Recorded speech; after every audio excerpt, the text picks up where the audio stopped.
a brief history of the United States of America. Hi, boys and girls, ready to get started? Once upon a time, there were these people in Europe called pilgrims, and they were afraid of being persecuted. So they all got in a boat and sailed to the New World where they wouldn't have to be scared ever again. Oh, I'm so relaxed. I feel so much safer. But as soon as they arrived, they were greeted by savages, and they got scared all over again. Indians! So they killed them all. Now, you'd think wiping out a race of people would calm them down, but no. Instead, they started getting frightened of each other. Witch! So they burned witches. In 1775, they started killing the British so they could be free. And it worked, but they still didn't feel safe. So they passed a Second Amendment which said every white man could keep his gun. I loves my gun.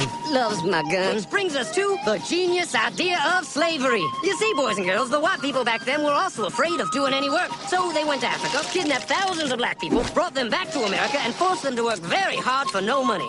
And I don't mean no money like I work at Walmart and make no money. I mean $0. Nothing. Not a zip. Doing it that way made the USA the richest country in the world.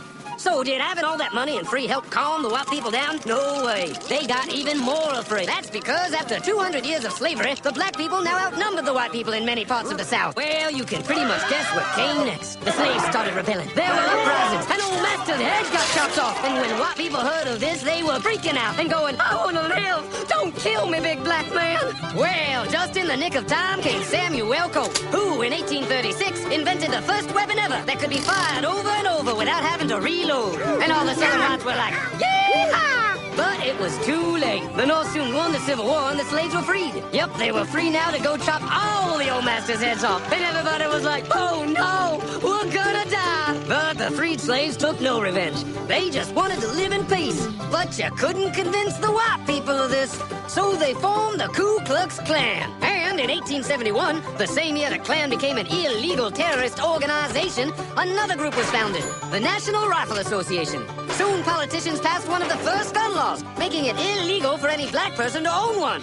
It was a great year for America, the KKK and the NRA. Of course, they had nothing to do with each other, and this was just a coincidence. One group legally promoted responsible gun ownership, and the other group shot and lynched black people. And that's the way it was all the way to 1955, when a black woman broke the law by refusing to move to the back of the bus. White people just couldn't believe it. Why won't she move? What's going on? Man, all hell broke loose. Black people everywhere started demanding their rights, and white people had a major freaky feel meltdown, and they were all like, run away! Run away!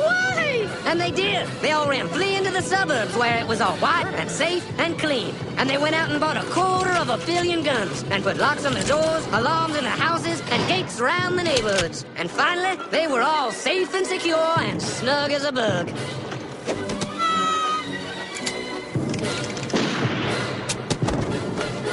And everyone lived happily ever after.